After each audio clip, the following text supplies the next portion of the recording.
नमस्कार, आपके साथ मैं हूं मीनाक्षी कंडवाल। सवाल पब्लिक का में आपका स्वागत है। राफेल डील को लेकर खुलासे का आज लगातार दूसरा दिन है। दस्तावेजों के जरिए हमने कल भी आपको इसी शो में पहला खुलासा दिखाया था और बताया था कि केंद्र में जब यूपीए की सरकार थी उस वक्त वर्ष 2007 से लेकर 2012 के बीच डील के लिए रिश्वत दी गई थी और यह खुलासा मिडिलमैन सुषेण मोहन गुप्ता के हवाले से था। आज इसी कड़ी में हम दूसरा खुलासा आपके सामने करने जा रहे हैं और यह खुलासा भी सुषेण मोहन गुप्ता के बयान और दस्तावेज पर ही आधारित है। टाइम्स नाउ नवभारत को सुषेण मोहन गुप्ता के डिजिटल आर्काइव से दस्तावेज मिले हैं। इस दस्तावेज से पता चलता है कि सुषेण गुप्ता ने 7 सितंबर 2012 को पेरिस के नजदीक दसॉ एविएशन हेडक्वार्टर में एक अहम बैठक की थी। दस्तावेज देखने से यह साफ पता चलता है कि सुषेण मोहन गुप्ता इस बात से परेशान है कि दसॉ एविएशन पहले हुई बातचीत के मुताबिक कमीशन नहीं दे रहा था। सुषेण इस बात से परेशान था कि उसने दसॉ एविएशन से कहा कि उससे वादा किया गया था कि कंपनी उसे कमीशन देगी जिससे वो भारतीय अधिकारियों को रिश्वत देगा। जी, भारतीय अधिकारियों को रिश्वत देगा जिससे राफेल डील को फाइनल करने में मदद मिलेगी। इन दस्तावेजों से साफ पता चलता है कि सुषेण गुप्ता ने उस वक्त की सरकार यानी यूपीए सरकार में कुछ लोगों को कमीशन देने का वादा किया था और कुछ लोगों को कमीशन दिया था ताकि ये डील आसानी से हो सके। सुषेण मोहन गुप्ता इस बात से नाराज था कि अगर दसॉ एविएशन ने उसे कमीशन नहीं दिया तो ऊपर बैठे कुछ लोग इस डील को रद्द कर देंगे और उसे जेल भेज देंगे क्योंकि वो उन्हें कमीशन देने का वादा कर चुका है। तो सवाल यह है कि ऊपर बैठे हुए ये लोग कौन थे जिनका जिक्र सुषेण गुप्ता के इस आर्काइव में इन डॉक्यूमेंट्स में है। यह पहला बड़ा सवाल है। सुषेण गुप्ता किन लोगों की बात कर रहा था? सुषेण किसके बारे में कह रहा था कि अगर कमीशन नहीं मिला तो वो राफेल डील रद्द कर देंगे? क्या ये लोग यूपीए सरकार में शामिल थे? क्या ये लोग वो लोग हैं जिनका नाम बीजेपी ले रही है? क्योंकि बीजेपी ने सीधे सीधे गांधी परिवार पर आरोप लगाए हैं। राहुल गांधी का नाम लिया, सोनिया गांधी का जिक्र किया, प्रियंका गांधी का जिक्र किया। आज बीजेपी प्रवक्ता संबित पात्रा ने खास तौर से इन 3 नामों पर कमीशन लेने का आरोप लगाया। लेकिन आपको इस वक्त सीधे मैं न्यूज रूम लेकर चलूंगी। हमारे साथ सुशांत सिन्हा भी जुड़ेंगे, लेकिन सबसे पहले आपको ये दिखाते हैं कि किस तरह से संबित पात्रा ने आज सीधे कांग्रेस पार्टी पर हमला किया। आईएनसी, इंडियन नेशनल कांग्रेस को रीनेम किया जाए और कहा जाए कि आईएनसी का अर्थ इंडियन नेशनल कांग्रेस नहीं है। आईएनसी का अर्थ है I need commission. I need commission. बिना कमीशन के ये कुछ नहीं करते हैं। I need commission. Sonia Gandhi कहती है I need commission, Rahul Gandhi कहते हैं I need commission, Priyanka Vadra I need commission, Robert Vadra I need commission. ये आईएनसी मतलब आई नीड कमीशन। और ये सिलसिला कोई आज का नहीं है। जब से कांग्रेस पार्टी है तब से आई नीड कमीशन है। मोदी जी ने स्वयं हस्तक्षेप करके anti corruption, no corruption clause क्यों हटवाया? यह किसी भी रक्षा सौदे में भ्रष्टाचार विरोधी खंड जो होता है, नो करप्शन क्लॉज जो होता है, जो हमारा डिफेंस प्रोक्योरमेंट प्रोसीजर है, उसका ये एक स्तंभ है, बड़ा महत्वपूर्ण स्तंभ है। और वो आपने खुद हस्तक्षेप करके हटवाया। आपको देश के हितों से क्या दुश्मनी है? आप सोच के देखिए, commission is payable at the rate of 40%। कोई 2%, कोई 4% का घोटाला नहीं। Rahul Gandhi, congratulation, you have broken records of commission. Sonia ji, congratulations. विश्व में कमीशन के रिकॉर्ड को आपने तोड़ा है। 40% के रेट से हम कमीशन लेंगे, यह कमीशन की एग्रीमेंट है। और आप झूठ बोल रहे थे इतने सालों तक। उल्टा चोर कोतवाल को डांट रहा था, उल्टा चोर चौकीदार पे बरसे। प्रधानमंत्री जी से यह भी जानना चाहते हैं कि उन्होंने भारतीय वायुसेना से परामर्श किए बिना लड़ाकू विमानों की संख्या 126 से घटाकर 36 कैसे व क्यों की? भारत के हितों से, भारत की सुरक्षा के साथ जानबूझकर खिलवाड़ करने का आरोप हम नरेंद्र मोदी पर लगाते हैं। और आज इसी मुद्दे पर चर्चा करने के लिए हमारे साथ खास मेहमान इस वक्त मौजूद हैं। आपका परिचय उनसे करा दें। बीजेपी से हमारे साथ जीवीएल नरसिम्हा जी आ गए हैं। कांग्रेस के पूर्व नेता संजय झा जी हमारे साथ मौजूद हैं। सुशांत सरीन रक्षा विशेषज्ञ इस वक्त हमारे साथ जुड़ गए हैं। कांग्रेस पार्टी से पंकज शर्मा जी हमारे साथ मौजूद हैं और आशुतोष जी मौजूद हैं हमारे साथ राजनीतिक विश्लेषक के तौर पर। तो हम बातचीत की शुरुआत करेंगे, लेकिन उससे पहले मैं आपको न्यूज रूम ले चलती हूं। वहां से सुशांत सिन्हा हमारे साथ इस वक्त जुड़ रहे हैं और सुशांत के पास वो दस्तावेज मौजूद हैं जिसका हम जिक्र कर रहे थे और कई और खुलासे और अहम जानकारियां इन पेपर्स में मौजूद हैं। सुशांत, जो पेपर्स इस वक्त आपके पास, जो डॉक्यूमेंट इस वक्त मौजूद है, वो इस डील को लेकर ऐसे कौन से बिंदु उजागर करता है जिन पर अब गहन इन्वेस्टिगेशन की और बड़े सवाल खड़े करने की जरूरत है?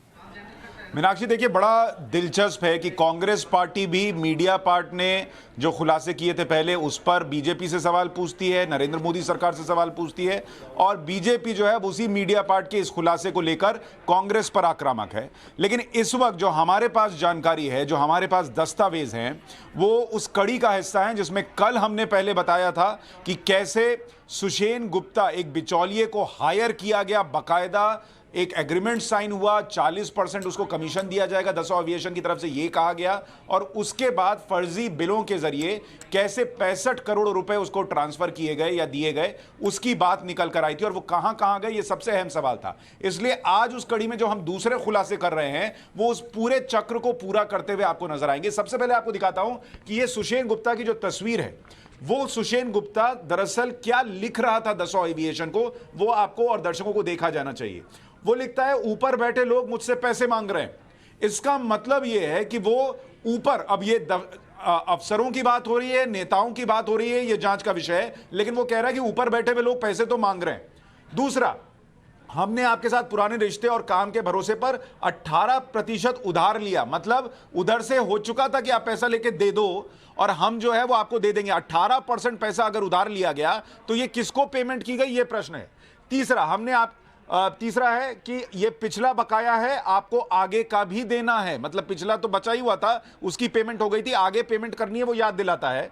फिर वो कहता है कि 8.5 मिलियन कब, आगे का 350 मिलियन, ये यूरोज में बात हो रही है, 350 मिलियन देने थे दसों एविएशन को सिर्फ दलाली के नाम पर।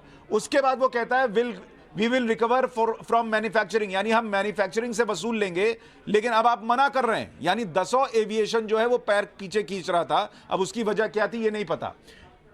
उसका फिर आगे वो लिखता है कि हमने पहले भी एक दूसरे पर भरोसा किया है, यानी वो विश्वास जताने की कोशिश करता है कि हमको उस डील के हिसाब से चलना चाहिए।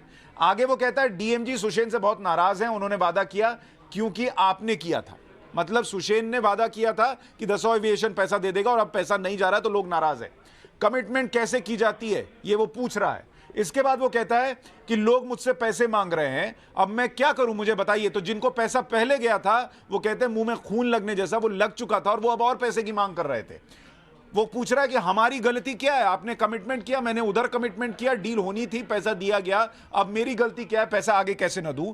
और आखिर में सबसे इंपॉर्टेंट बात जो वो कहता है कि those people will if we don't pay put us in jail and RIL will exit, then we are really finished, deal scrapped as per commitment of RM in parliament। यानी वो ये कह रहा है कि अगर आगे पैसे नहीं दिए तो हमें जेल में डाल दिया जाएगा और RM ने जो कमिटमेंट किया है वो खत्म हो जाएगा। यानी RM मतलब रक्षा मंत्री, पार्लियामेंट का जिक्र हो रहा है तो सवाल ये कि क्या RM मतलब रक्षा मंत्री है और क्या उनको भी पता था कि ये सब कुछ क्या चल रहा है। तो ये जांच का विषय है। अब मीनाक्षी, आज इस खुलासे की कड़ी में दूसरे हिस्सा जो आपको दिखा रहा हूं, ये फ्लाइट का टिकट है। ये तारीख देखिए 7 सितंबर 2012। जो आदमी इस फ्लाइट में बैठकर जा रहा है उसका नाम लिखा हुआ है सुषेण गुप्ता, एजेंट 8278 और पेरिस जा रहा है वो। इसका भी इस फ्लाइट की टिकट में जिक्र है कि पेरिस जा रहा है, टर्मिनल 3 से, दिल्ली से उसने फ्लाइट ली है। यानी ये भी दिखता है कि वो पेरिस गया, फ्रांस गया और दसों एविएशन जो कंपनी है वो फ्रांस में ही है। यानी वो वहां जाकर मुलाकात करके इस सारे विवाद को सुलझाने की कोशिश कर रहा था कि पैसा जो है वो दिया जा सके। अब इसमें तीसरा खुलासा जो हम करने जा रहे हैं वो ये देखिए, इंटरडेव प्राइवेट लिमिटेड, यानी जो शेल कंपनियां बनाई गई थी जिसमें कोई इंप्लॉय नहीं, कुछ भी नहीं, उन कंपनियों के जरिए कैसे पैसे की उगाही हो रही थी वो आपको दिखा रहा हूं। इसमें यह कहा जाता है 15 मार्च 2012 को कि दसों एविएशन जो है वो इंटरडेव को प्रपोजल फॉर मार्केट रिसर्च, यानी एक रिसर्च करने के लिए कॉन्ट्रैक्ट दे रहा है और उसके लिए पैसा कितना दे रहा है, करीब 2 मिलियन यूरो, इतना पैसा अगर रिसर्च का मिलता है तो हम लोग भी प्रोफेशन चेंज कर लेते हैं। लेकिन कागज पे ये दिखाया जा रहा था कि सुषेण गुप्ता की कंपनी इंटरदेव को 2 मिलियन यूरो दिए जा रहे हैं रिसर्च करने के लिए, और नीचे शर्तें लिखी हैं कि 30% पेमेंट कब होगा, 20% कब होगा, फिर 30%, फिर 20%, इस तरीके से पेमेंट होगा। तो मीनाक्षी, ये पूरी कड़ी अगर आप जोड़ने बैठिए तो 2-3 बातें निकल कर आती हैं। पहला कि सुषेण गुप्ता किन ऊपर के लोगों का जिक्र कर रहा था जिनको पेमेंट की गई थी और आगे पेमेंट की जानी थी। वो किन लोगों का जिक्र कर रहा था जब वो कहता है कि अगर पेमेंट नहीं किया गया तो वो हमें जेल में डाल देंगे। वो किन लोगों का जिक्र कर रहा है जब वो ये कहता है कि अगर पेमेंट नहीं हुआ तो वो डील स्क्रैप कर देंगे। और जब वो आरएम का जिक्र करता है तो क्या वो रक्षा मंत्री हैं या कोई और है। और सारे सबूत क्या इसका इशारा करते हैं कि इस पूरे मामले में जो पैसा था वो बड़े बड़े लोगों तक पहुंचा था। मीनाक्षी, बड़े सवाल है सुशांत, और इन्हीं सवालों के इर्द गिर्द आज ये पूरी चर्चा होगी। सवाल पब्लिक का यहाँ पर उठाया जाएगा। तमाम खास मेहमान हमारे साथ मौजूद हैं। सबसे पहले पंकज शर्मा जी, शुरुआत में आपके साथ ही करना चाहूंगी। ये पूरे डॉक्यूमेंट जो सबूत सामने आए और जो टाइमलाइन है 2007 से 2012 तक, सुषेण गुप्ता जिनका जिक्र कर रहा है वो लोग नाराज हो जाएंगे, मुझे उन्हें कमीशन पहुंचाना है। कौन लोग हैं ये? सवाल तो क्योंकि सीधे सीधे कांग्रेस पार्टी पर उठ रहा है, और ये सवाल उठाते हुए गांधी परिवार तक को बीजेपी ने निशाने पर लिया है। मीनाक्षी जी, पहले तो मैं ये गलतफहमी दूर कर देना चाहता हूं कि मैं कांग्रेस पार्टी की तरफ से इस कार्यक्रम में शामिल नहीं हूं और ऐसी कोई अंडरस्टैंडिंग नहीं थी।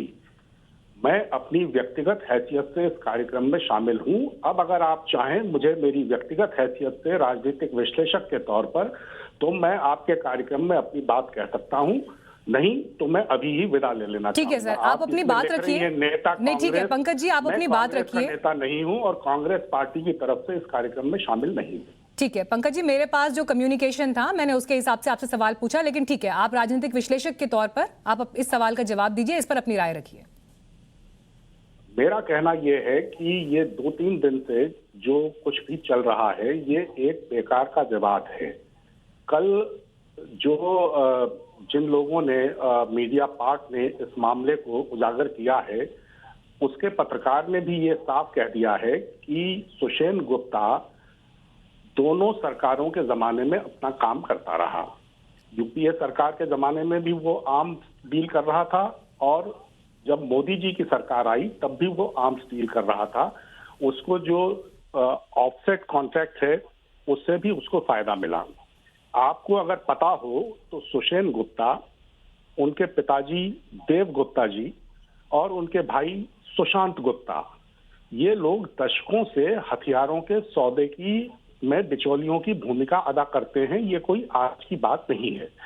और मैं एक बात कहना चाहता हूं कि और नरसिम्हा राव जी मेरी बात की तायीद करेंगे कि एक कंपनी में जो सुषेण गुप्ता की कंपनी थी उसमें वो पार्टनर थे, उनके भाई सुशांत गुप्ता पार्टनर थे, और एक जमाने में उसमें रंजन भट्टाचार्य जी भी पार्टनर थे। रंजन भट्टाचार्य जी कौन है आप जानती हैं? वो हमारे बहुत सम्माननीय प्रधानमंत्री अटल बिहारी वाजपेयी जी के दत्तक दामाद हैं। तो इस तरह के जो तत्व हैं जो हथियारों के सौदों में शामिल होते हैं, वो किसी एक सरकार या उससे किसी एक पार्टी से उनको संबद्ध करना ठीक नहीं है।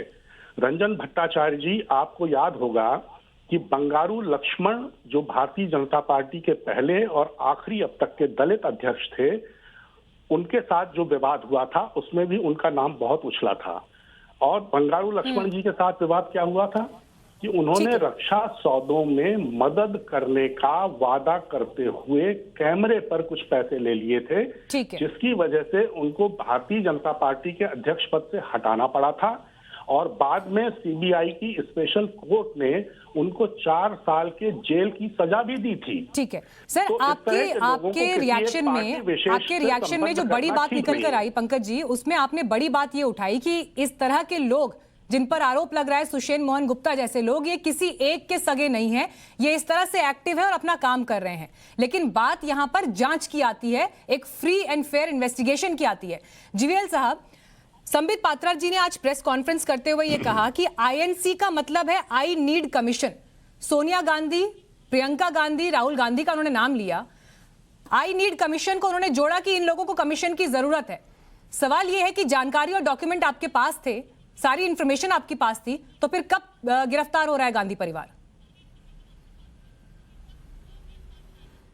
मीनाक्षी जी, अभी इस चर्चा के दौरान अभी आपके गेस्ट पंकज जी विश्लेषक के रूप में, कोट अनकोट विश्लेषक के रूप में जो कांग्रेस के पहलू रखने की कोशिश कर रहे थे, असली आरोप जो लगे हैं इस पर कोई जवाब नहीं दिया, इस पर कोई विश्लेषण नहीं किया है, लेकिन झूठे कुछ आरोप लगाकर इससे बचने के काम कर रहे हैं। सच्चाई यह है कि जो कांग्रेस पार्टी बीजेपी पर, माननीय प्रधानमंत्री जी पर आरोप लगाती रही, राहुल गांधी आज पूरी तरह एक्सपोज हो गए हैं। आज उनके ट्वीट देखेंगे तो खुद समझ में आता है। जो चिल्लाकर बीजेपी पर, मोदी जी पर, सरकार पर जो गलत इल्जाम लगाते रहे, जो कोर्ट में जिसको गलत कहने के लिए उनको कोर्ट में माफी मांगना पड़ा, जिन आरोपों को, कई पिटिशंस को माननीय सर्वोच्च न्यायालय ने खारिज किया है, वो पहले ही सिद्ध हो गया था कि इस मामले में, राफेल के मामले में ये सरकार की ड्यूटी, इसमें कोई गलत नहीं हुआ है। ये कोर्ट से ही सिद्ध हुआ। सर, बीजेपी की तरफ से ये आरोप लगाए गए। नहीं सर, एक सेकंड, मैं आपको रोक रही हूं सर, एक सेकंड। सर मेरी बात सुनिए, सर सवाल सुनिए। ये तमाम आरोप तो बीजेपी ने अपनी प्रेस कॉन्फ्रेंस में लगाई हैं, ये मुद्दा उठाया है। मेरा सवाल आपसे ये है कि राहुल गांधी अगर करप्ट हैं, उनको अगर आप इतना गंभीर आरोप उनके ऊपर मान रहे हैं कि उनकी नॉलेज में था कि ये कमीशन हो रहा है, इस तरह का भ्रष्टाचार हो रहा है, रिश्वत जा रही है, तो राहुल गांधी कब अरेस्ट होंगे? सरकार में आप हैं, कब अरेस्ट होंगे बताइए? नहीं, ठीक है, नहीं, मीनाक्षी जी, मैं सरकार की तरफ से यहां प्रवक्ता के रूप में नहीं बैठा हूं, नहीं मैं सीबीआई का प्रवक्ता हूं, नहीं मैं एनफोर्समेंट डायरेक्टरेट का प्रवक्ता हूं, बट लेकिन जो जानकारी, सार्वजनिक जो जानकारी है, मैं आपके साथ, दर्शकों के साथ शेयर करना चाहता हूं। इसमें जो खुलासे अभी हुए हैं, ये ऑलरेडी संदिग्ध के घेरे में था।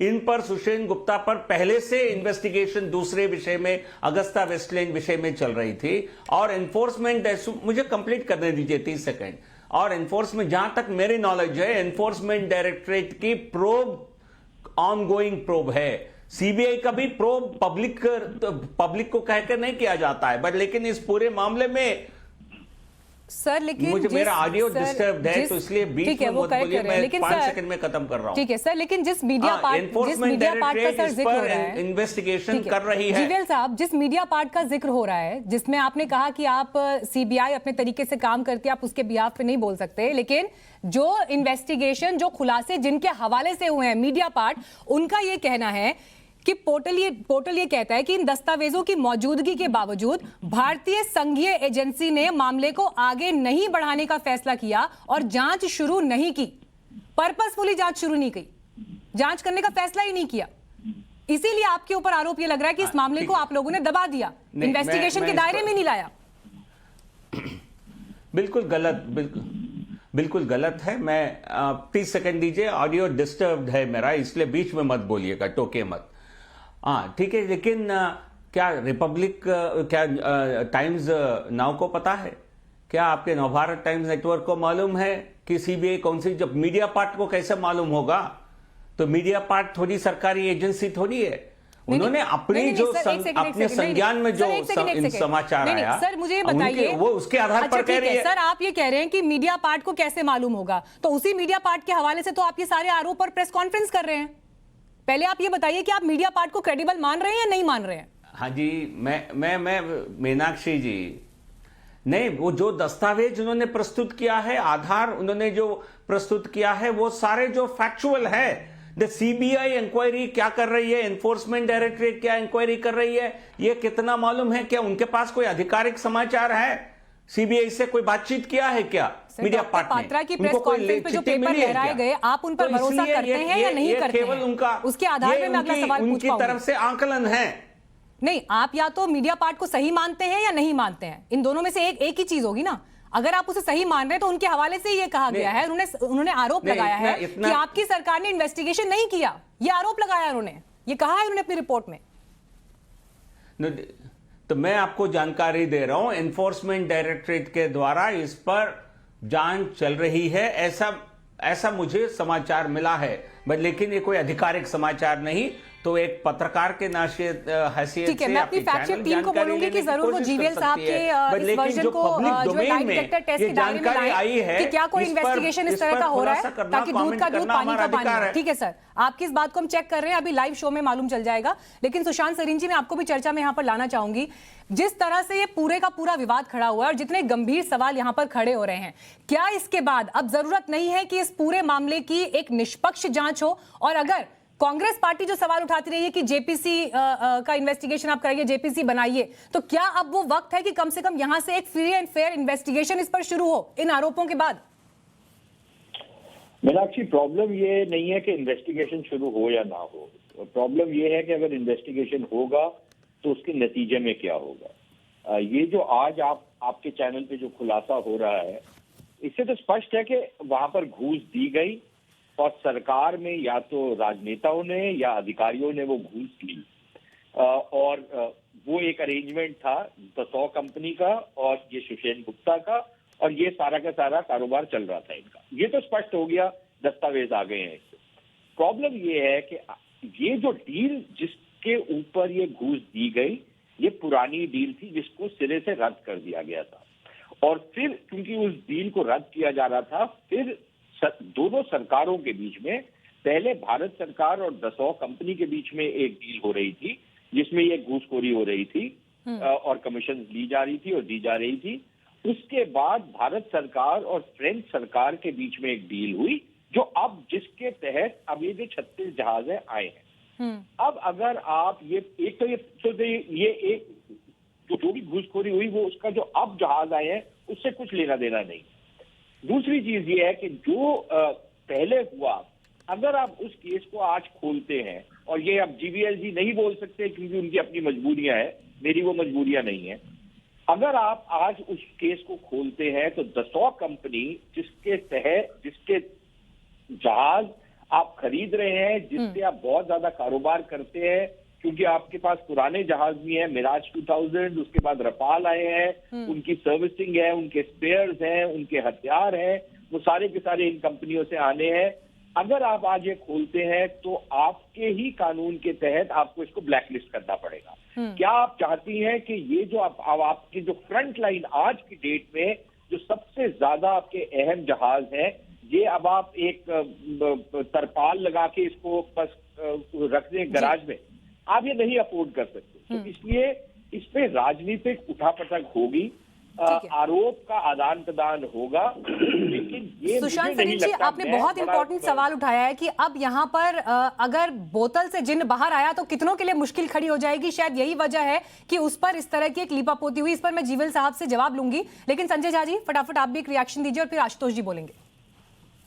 मीनाक्षी जी, सबसे पहले तो मैं आपकी तारीफ करना चाहूंगा क्योंकि आप बहुत ही अहम प्रश्नों को आज इस प्रोग्राम में आपने उनको एक तरीके से उनका खुलासा किया है, और ये इसी तरीके की बातचीत होनी चाहिए जिसमें हर राजनीतिक दल को कठिन से कठिन प्रश्न का जवाब देना चाहिए।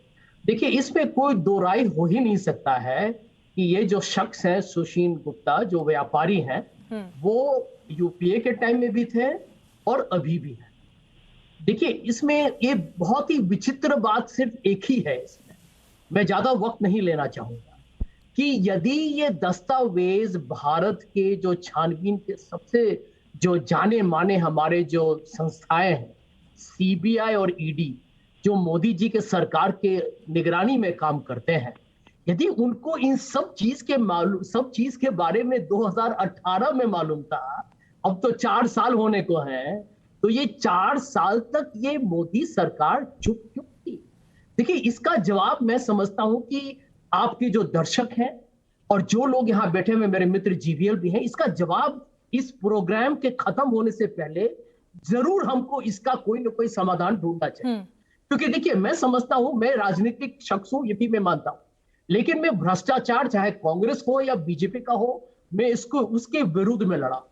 मैं आपको ये बताना चाहूंगा, यदि यूपीए के वक्त में हुआ है तो मैं आज जीवीएल के सरकार के साथ पूरे इत्तेफाक के साथ कहूंगा, यदि वो किसी को गिरफ्तार करें या वो जो सबूत के साथ कहें कि ये इसकी गलती थी, तो मैं उनके साथ खड़ा रहूंगा। लेकिन देखिए, एक संबित को भी मैं जानता हूं। ये टीवी ये जो है प्रेस कॉन्फ्रेंस में कह के India in Congress needs commission, ये सब बिल्कुल बकवास, बर्बाद और बेहुदा बात है। मैं उस पर कोई टिप्पणी नहीं करूंगा। ठीक है, मैं इस पर जीवीएल साहब से जवाब लूंगी। ठीक है, मैं भी बोल सकता हूँ भ्रष्टाचार जनता पार्टी, ऐसे तो बातचीत चलता ही रहेगा। ठीक है, लेकिन देखिए अहम प्रश्न ये है कि छानबीन इस सरकार ने कही, और दूसरी बात कि 2015 में, आप सुशांत जी काफी इसमें विश्लेषक हैं, 2015 में जब मनोहर पर्रिकर रक्षा मंत्री थे तो उनके ऑफिस से सुशील गुप्ता को सारे दस्तावेज थे।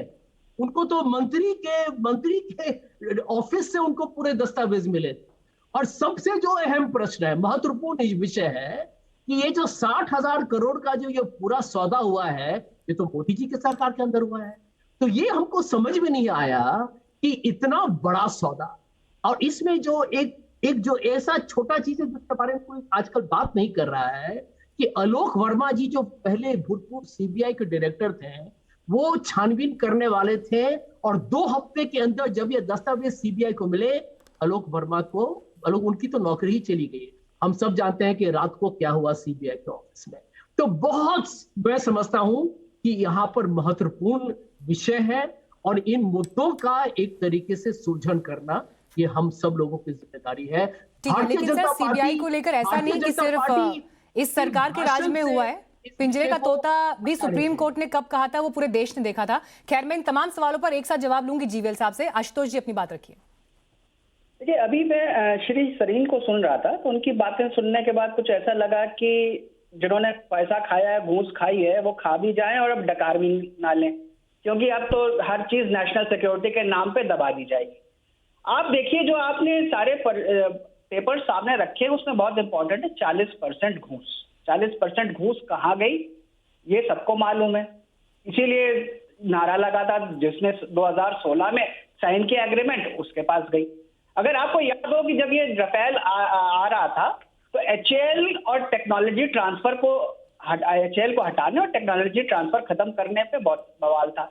उस समय ये भी उठाए गए थे कि जो कुछ मित्र थे मोदी जी के, उन्होंने पहले से जाके वहां बता दिया था कि भैया आप तुम्हें मिलने वाला है।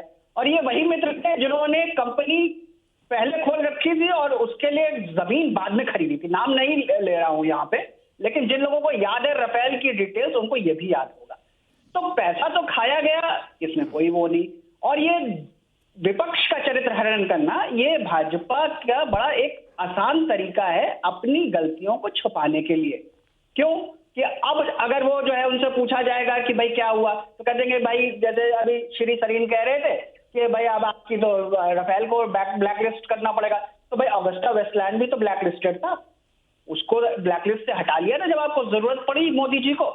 ब्लैकलिस्टेड कंपनी को हटा लिया गया है ब्लैकलिस्ट से, और उससे साथ फिर धंधा होगा, जिसमें सुशील गुप्ता और वो मिशेल मामा सब याद है ना, वो भी अगस्टा। तो ये भाजपा की इस समय कुछ चोर की दाढ़ी में तिनका वाली हालत है, और वो जनता का ध्यान अटकाने, भटकाने, लटकाने के लिए गांधी परिवार का नाम ले रहे हैं। सबके आरोपों पर जीवीएल साहब से ही जवाब लूंगी। जीवीएल साहब, जो चर्चा अभी बाकी पैनलिस्ट ने जो मुद्दे यहां पर रखे, उसमें एक बड़ी बात निकलकर ये आई कि इस समय जब सरकार में आप हैं, ये बातें आपके नॉलेज में थी, तो फिर इस पर इन्वेस्टिगेशन क्यों नहीं हुआ? और जिस तरह से बीजेपी ने प्रेस कॉन्फ्रेंस की, उससे लग ये रहा है कि आप इस मामले को सिर्फ एक पॉलिटिकल टूल की तरह इस्तेमाल करना चाहते हैं, क्योंकि इससे पहले भी तमाम तरह के आरोप रॉबर्ट वाड्रा पर लगाए गए, लेकिन जब एक्शन की बात आती है तो वो एक्शन दिखाई नहीं देता। और एक बार फिर रफाल में जिस तरह से ये खुलासे हुए हैं, जिसमें गांधी परिवार को आपने सीधे सीधे कहा है कि उन्होंने रिश्वत लिया या उनको कमीशन चाहिए था, तो फिर एक्शन से क्यों बचते हैं? इन्वेस्टिगेशन पर आगे क्यों नहीं बढ़ते हैं? उसे क्यों दबाया गया?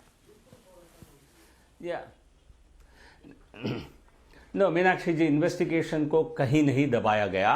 ये बहुत लोगों की ये चालाकी है, आपके पैनल में भी ऐसे माहिर हैं जो असली मुद्दे को न फोकस करते हुए बाकी सारे चीज पर चर्चा करना चाहते हैं। हम जो रफाल की जो परचेज केंद्र सरकार के द्वारा हुआ है, इस पर बातचीत नहीं कर रहे हैं। जैसे सरीन जी ने बिल्कुल सही कहा, ये गवर्नमेंट टू गवर्नमेंट कॉन्ट्रैक्ट है, इस डील की कहीं चर्चा नहीं हो रही है, लेकिन सारा कांग्रेस पार्टी केवल इसी पर चर्चा करना चाहते हैं, क्योंकि वो अपनी, नहीं आप सुन लीजिए, वेट करिए, प्लीज वेट करिए, मैंने बीच में नहीं टोका आपको किसी को, आपको किसी को नहीं टोका। मीनाक्षी जी, मीनाक्षी जी, मुझे अपनी बात रखने दीजिए। जाइए एक सेकंड प्लीज। देखिए उन्होंने सबको ध्यान से सुना है। आशुतोष जी एक सेकंड, वो अपनी बात कंप्लीट कर लें। आपके ही सवाल का जवाब दे रहे हैं। ठीक है जीवेल जी, आप बोलिए। तो इसलिए ये बाकी सारे विषयों पर जो करंट डील पर बात करना अनावश्यक है। सुप्रीम कोर्ट ने इस पूरे विषय को स्टडी किया है, सुप्रीम कोर्ट ने प्रोसेस को सही माना है।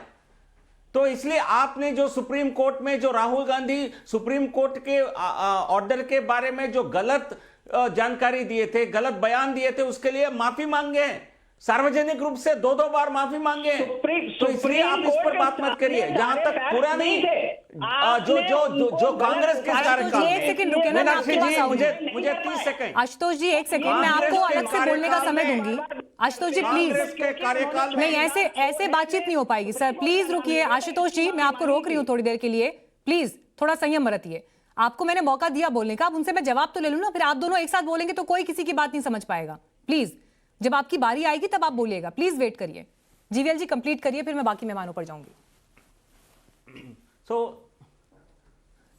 जो चर्चा अभी चल रही है, जो मीडिया पार्ट का जो खुलासा है, वो कांग्रेस के कार्यकाल में घूस लेने की बात है। तो हम सही प्रश्न को नहीं पूछ रहे हैं, ये देश जानना चाहता है क्यों कांग्रेस पार्टी ने, क्यों गांधी परिवार ने कमीशन की आड़ में देश की राष्ट्रीय सुरक्षा से क्यों खिलवाड़ किया था, क्यों आपने राफेल को कांग्रेस के कार्यकाल में भारत की वायुसेना को क्यों उपलब्ध नहीं कराया था? क्या भारत की वायुसेना की सही क्षमता ना हो, यह आपकी साजिश थी? क्या आपने इसलिए नहीं खरीदा क्योंकि आपकी 40% कमीशन के लिए पूरा इंतजाम नहीं हो सका? क्या देश से राष्ट्रीय सुरक्षा के विषय में आपने खिलवाड़ नहीं किया? यह सही सवाल है, उस पर कोई नहीं बोल रहा है। ये जो कमीशन लिया गया, ये कोई कांग्रेस के कार्यकाल में कमीशन खाना एक आम बात थी। ये कांग्रेस ने अगस्ता वेस्टलैंड में घूस खाया, बोफोर्स मामले में घूस खाया, हर डिफेंस परचेज में घूस के अलावा कुछ किया ही नहीं। उन पे कई मामलों पर, कई स्कैम्स पे इन्वेस्टिगेशन चल रहा है और सही समय पर हमारे सिस्टम में, जो जुडिशियल सिस्टम के तहत आरोपियों पर बिल्कुल उसमें कई लोगों को गिरफ्तार किया गया। क्या आप नहीं जानते अगस्ता वेस्टलैंड केस में कितने लोगों को गिरफ्तार किया था? इस पे भी जांच चल रही है। पर लेकिन जो सही सवाल पर जवाब न दे करके नए डील के बारे में इस प्रकार के प्रश्न पूछना, जिसको कोर्ट ने खारिज किया है, ये कांग्रेस की चालाकी है। देश की जनता समझ चुकी है कांग्रेस यानी भ्रष्टाचार। कांग्रेस को डिफेंस सौदा में अपनी ही कमीशन के अलावा कोई संजय जी, आपके मुस्कुराने की क्या वजह है? जीवीएल साहब के रिमार्क्स पर आपके मुस्कुराने की वजह क्या है? मीनाक्षी जी देखिए, मैं समझता हूं कि उल्टा चोर कोतवाल को डांटे, वही यहाँ पर हाल है। जीवीएल जी हमारे बड़े अच्छे मित्र हैं, लेकिन देखिए जीवीएल जी ने इतना, यही हमने बोला है आज, यही सबने कहा है। ये जीवीएल जी जरा सुनिए 2 मिनट। हम तो इतना ही कहेंगे कि आपने इतना भाषण दिया जोर शोर से, पूरे जुनून के साथ, जज्बे के साथ, लेकिन सच नहीं बोला आपने। आप ये नहीं बताया इन दर्शकों को, ये बढ़ो दर्शकों को कभी भी बेवकूफ मत समझिएगा। इतना अहंकार मत डालिए अपने आप पे, आप सत्ता में हैं, लेकिन दर्शकों का इज्जत कीजिए। क्या आपने बताया है लोगों को कि अगुस्ता वेस्टलैंड को ब्लैकलिस्ट से आपने हटाया है? क्यों? और दूसरी बात जो बहुत अहम बात है कि आपके विरुद्ध में जो सबसे बड़ा आरोप है वो ये है कि आपने हिंदुस्तान एरोनॉटिक्स को हटा के एक ऐसे व्यापारी और इतने बड़े उद्योगिक को आपने पैसे दिए जिसका धंधा दिवाला हो चुका है, पूरा दिवाला हो गया, बैंकरप्ट है वो, और इतना बड़ा राष्ट्रीय सुरक्षा के साथ आपने जोखिम उठाया, नेशनल सिक्योरिटी रिस्क। ठीक है संजय जी, ये सारे आरोप ठीक है संजय जी, ये सारे आरोप जो लग रहे हैं, नहीं लेकिन इसके बीच क्या संजय जी आप इन सवालों को नहीं भूल पा रहे कि जो खुलासा भी हुआ है उसके हिसाब से सुषेण गुप्ता किन लोगों से बात कर रहा था? ऊपर बैठे हुए वो लोग कौन थे जिनको लेकर घबराहट थी सुषेण गुप्ता को कि अगर उन तक कमीशन नहीं पहुंचा तो पूरी की पूरी डील रद्द हो जाएगी? क्या ये लोग, नहीं एक सेकेंड, क्या ये लोग कौन थे? ये डील में किस लेवल तक इन्वॉल्व थे? क्या ये अधिकारी थे? क्या ये नेता थे? क्या ये मंत्री थे? ये कैसे पता चलेगा? इसको क्यों आप नजरअंदाज कर रहे हैं? देखिए, मैं बिल्कुल इसको नाकार नहीं कर रहा हूं पिनाक्षी जी। मैंने शुरू में ही कहा था कि देखिए, इसका छानबीन क्यों नहीं हुआ, वो जेपीसी क्यों नहीं हुआ, इसका जवाब तो राव साहब ही बताएंगे। मोदी जी की सरकार ने कहा भाड़ में जाए पूरे विपक्षी दल, हमको तो सुप्रीम कोर्ट से हमको एक क्लीन चिट मिला है। बिल्कुल बकवास, सुप्रीम कोर्ट से कोई क्लीन चिट नहीं मिला था। और सब जानते हैं कि रंजन गोगोई जी बाद में राज्यसभा के मेंबर थे। तो देखिए, ये सब चीज दुनिया जानती है। लोग ऐसे, इनको लगता है कि लोगों के पास दिमाग वाग नहीं है क्या? ठीक है पंकज जी, सबसे अहम बात पंकज जी, जिस तरह से आरोप, ठीक है, जांच को लेकर एक जो सवाल उठ रहा है, लेकिन उससे अलग जिस समय में जो ये टाइमलाइन है, जब का ये पूरा मामला है 2007 से 12 तक, यूपीए सरकार का वो दौर जिसमें लगातार सुषेण गुप्ता ये जिक्र कर रहा है कि मेरे ऊपर बैठे लोग जो है वो नाराज हो जाएंगे, उन तक पैसा नहीं पहुंचा तो डील रद्द हो जाएगी। अगर ऐसे लोगों का इस तरह से एक्सेस है इतने इंपॉर्टेंट एक डील के भीतर, तो ये एक देश के लिहाज से कितना खतरनाक हम सबके लिए है? क्या हमें इस बात की गंभीरता का, इसकी संवेदनशीलता का अंदाजा है? और क्या हम पॉलिटिक्स से ऊपर उठकर इसके एक फेयर इन्वेस्टिगेशन की बात पर एकमत हो सकते हैं? देखिए, मीडिया पार्ट के जो भी दस्तावेज हैं वो कितने सही हैं, कितने नहीं हैं, कितने प्रामाणिक हैं और कितने नहीं हैं, ये जीवीएल साहब अच्छी तरह जानते होंगे। किस तरह वो उनको मिले हैं ये भी जीवीएल साहब जानते होंगे।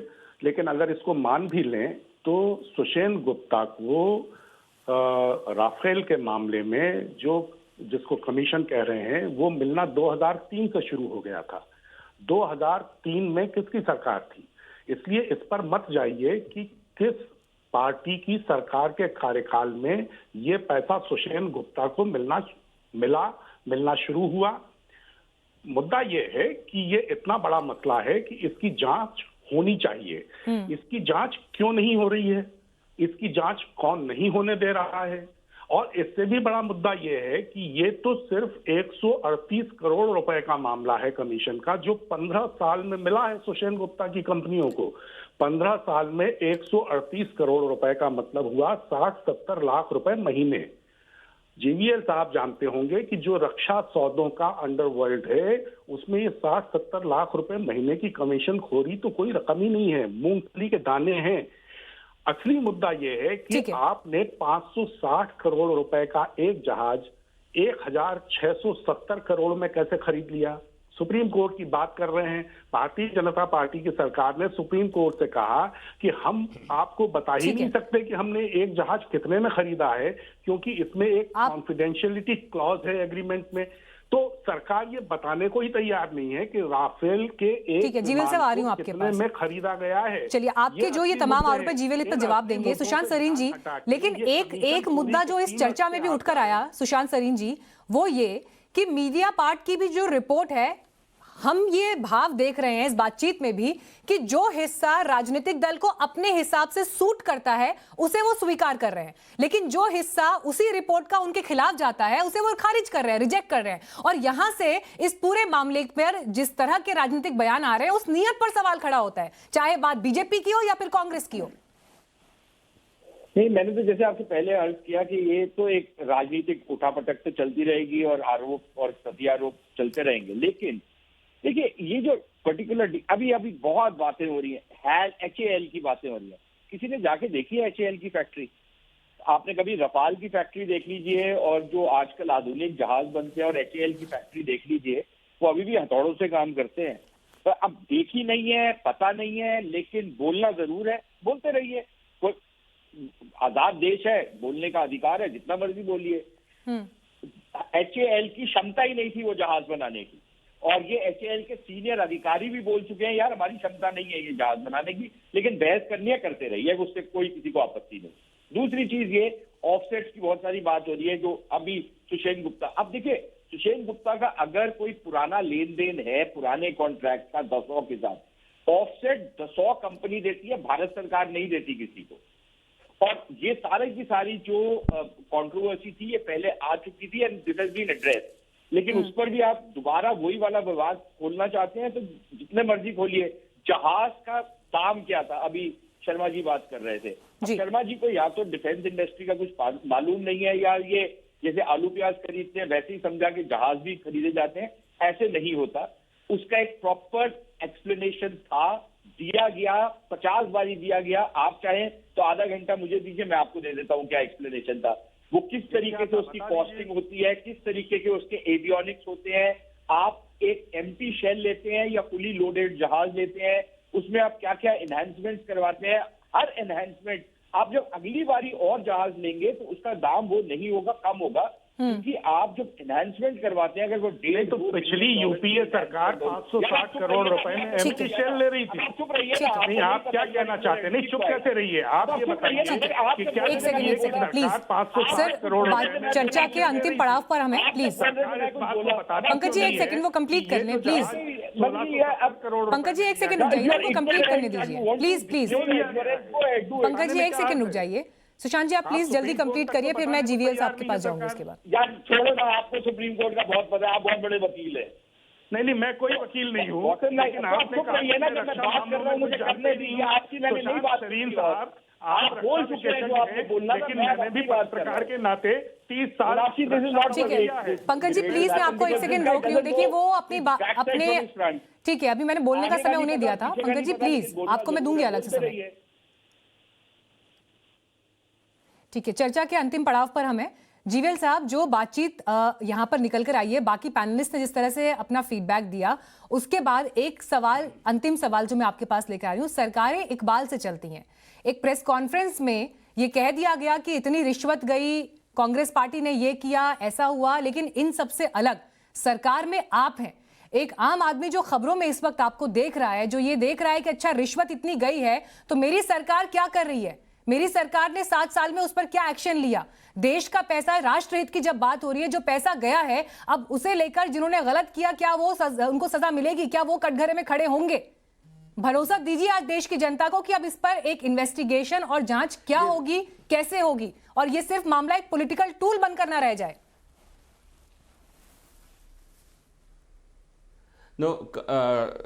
मीनाक्षी जी, एक पार्टी के रिप्रेजेंटेटिव होने के नाते ये हमारा दायित्व है ये जनता के सामने विषय को लेकर आना, मीडिया जो लाई है उसी का विश्लेषण करना, उसका राजनीतिक, क्योंकि कांग्रेस पार्टी भ्रष्टाचार में लिप्त थी, ये हाईलाइट करना। सरकार में कई सारे जांच चल रहे हैं, ये भी और एक जांच है। कांग्रेस की असली स्वरूप का है क्या है ये बताना क्या हमारा अधिकार नहीं है, केवल मीडिया का अधिकार है? आप जो कहेंगे उसमें जो हमारे विरोधी दल के जो असली स्वरूप है उसको हम उजागर करेंगे। इस पैनल में आपने 3 कांग्रेस प्रवक्ता को बुलाया, एक ही विश्लेषक है, एक ही विश्लेषक है जो सुशांत सरीन जी है, जो रक्षा संबंध सबसे ज्यादा बोलने का मौका आपको दिया है, और सबसे ज्यादा बोलने का मौका जीवीएल सर मैंने आपको इसीलिए ज्यादा दिया क्योंकि जो आरोप थे उन पर जवाब देने के लिए सबसे ज्यादा अवसर मैंने आपको ही दिया है। मुंह की खानी पड़ी। सर डिबेट के 35 मिनट का हिस्सा निकाल कर देख लीजिए, सबसे ज्यादा समय मैंने आपको ही बोलने के लिए दिया है, और मैं सबसे आखिर में भी इसीलिए आपके पास आई हूँ कि कंक्लूडिंग रिमार्क्स मैंने आपसे लिए हैं। देश के अदालत ने इनकी बात मानी है। ठीक है सर, कंक्लूडिंग रिमार्क्स आपसे ले अदालत ने इनकी बातें मानी नहीं, जनता की अदालत ने मानी है। दोनों ने इनको, कांग्रेस को, राहुल गांधी को झूठा साबित किया है। दोनों ने राहुल गांधी को आज केवल झूठा नहीं भ्रष्ट भी साबित किया इस जानकारियों के वो किस लिए इस प्रकार उनको कहीं। चलिए उम्मीद यही कि फ्रांस में अगर इन्वेस्टिगेशन हो रहा है इस पूरे मामले को लेकर, तो देश में भी अगर इतने गंभीर सवाल खड़े हो रहे हैं तो उसे लेकर एक निष्पक्ष जांच की बात या जेपीसी जैसा जो जिक्र आया है, क्या उस दिशा में हम आगे बढ़ पाएंगे? लेकिन सवाल बड़े हैं, गंभीर हैं। फिलहाल आप सभी का बहुत बहुत धन्यवाद चर्चा में जुड़ने के लिए। वक्त हमारे लिए ब्रेक का है, फौरन लौटेंगे। देखते रहिए टाइम्स नाउ नवभारत।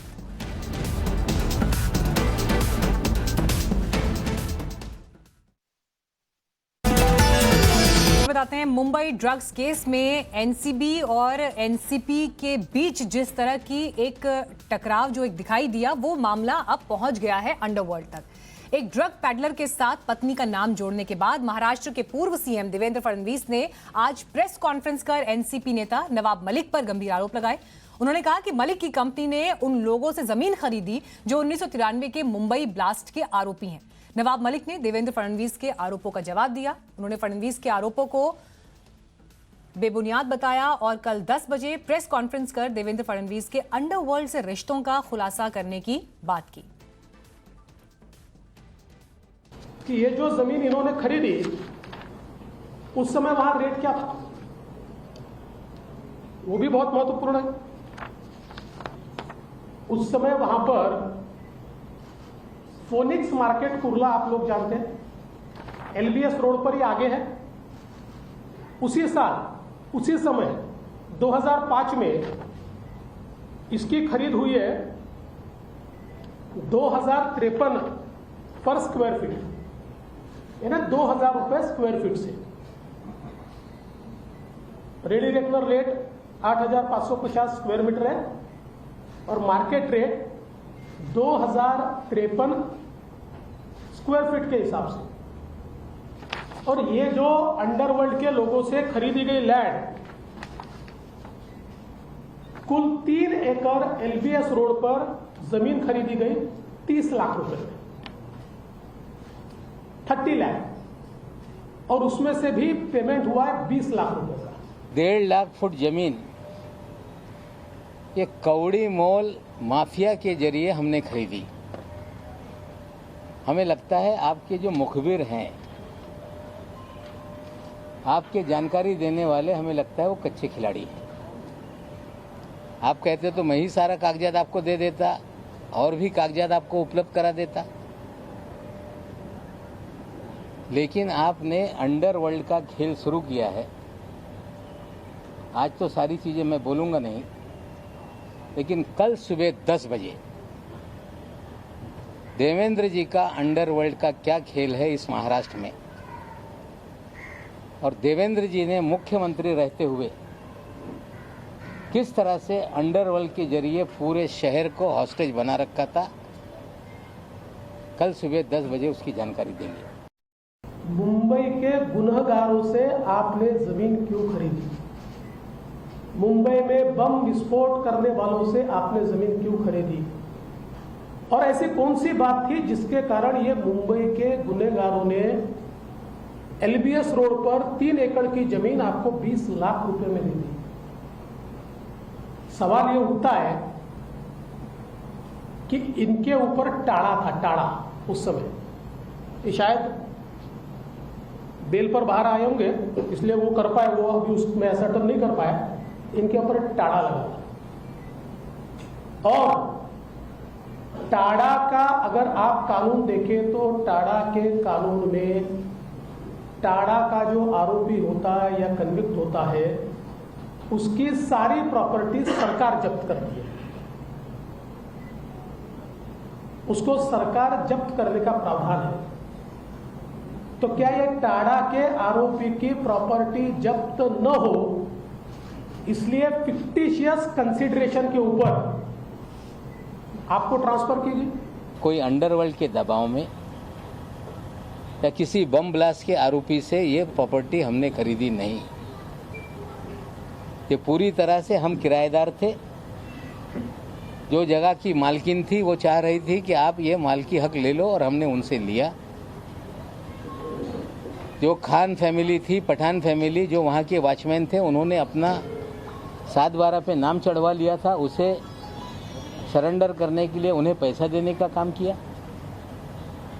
और ये सच्चाई को देवेंद्र जी ने राई का पर्वत बनाने की कोशिश की। जो व्यक्ति 62 साल जीवन में इस शहर में कभी भी आरोप नहीं लग पाया कि किसी अंडरवर्ल्ड से नवाब मलिक के कनेक्शन रहे हैं, रिश्ते रहे हैं। आप कह रहे हैं कि आप जो भी एजेंसी है उसके सामने जाएंगे, जाइए, हम तैयार हैं।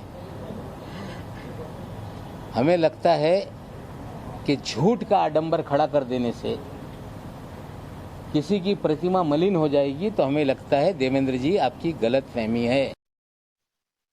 और इस वक्त मुंबई से शिवानी हमारे साथ मौजूद हैं। शिवानी, रात के 9 बजने वाले हैं, इंतजार है कल सुबह के 10 बजने का कि आखिर नवाब मलिक ऐसा कौन सा हाइड्रोजन बॉम्ब फोड़ने वाले हैं।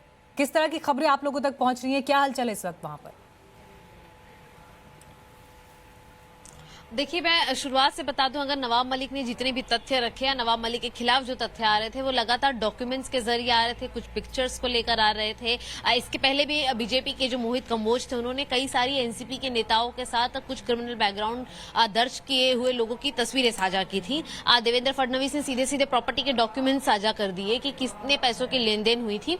वहीं अगर कल की बात की जाए कि आखिर नवाब मलिक क्या लोगों के सामने पेश करने वाले हैं, तो उसकी जो दो पुख्ता जानकारी टाइम्स नाउ नवभारत अपने दर्शकों को दे सकता है वो ये है कि पहली तो प्रॉपर्टी के डॉक्यूमेंट्स होंगे कि आखिर किस बिना पर उन्होंने किससे उस जमीन को खरीदा, उसका क्लैरिफिकेशन होगा, उसका एक स्टेटमेंट होगा। लेकिन महत्वपूर्ण तरीके से एक वीडियो क्लिप जो है वो सभी के सामने आने वाली है और उस वीडियो क्लिप के अंदर अंडरवर्ल्ड कनेक्शन जो है वो इस्टेब्लिश करने की जो बात नवाब मलिक कह रहे हैं वो साफ होगी। आपको बता दें कि एक ऐसे व्यक्ति का वीडियो साझा किया जाएगा जिसका अंडरवर्ल्ड से एक गहरा कनेक्शन है, जो कि इस पूरी चीजों की पुष्टि करेगा कि आखिर मुंबई के अंदर अंडरवर्ल्ड का जो नेक्सस था वो किस तरह से ऑपरेट करता था। तो अब इसका कनेक्शन देवेंद्र फडणवीस से कैसे होता है या किन अफसर के थ्रू होता है, ये देखने वाली बात होगी। क्योंकि अपनी प्रेस कॉन्फ्रेंस के जरिए अगर हम ध्यान से ऑब्जर्व करें नवाब मलिक के स्टेटमेंट्स को, तो उन्होंने साफ साफ कहा है कि न सिर्फ देवेंद्र फडणवीस बल्कि इसके अलावा एक अफसर भी हैं जो जुड़े हुए हैं इस पूरे प्रकरण में, जो कि देवेंद्र फडणवीस के खास थे। तो कह सकते हैं कि एक वीडियो क्लिप जो आएगी कल वो एक सनसनीखेज खबर हो सकती है कल के दर्शकों के लिए, जो कि देवेंद्र फडणवीस के लिए भी एक करारा जवाब होगा। चलिए, आप भी नजर बनाए रखिए शिवानी, अपडेट्स आपसे हम आगे भी लेते रहेंगे। फिलहाल एक ब्रेक के लिए यहाँ पर रुक रहे हैं, लेकिन फौरन लौटेंगे और खबरों के साथ। आप देखते रहिए टाइम्स नाउ नवभारत।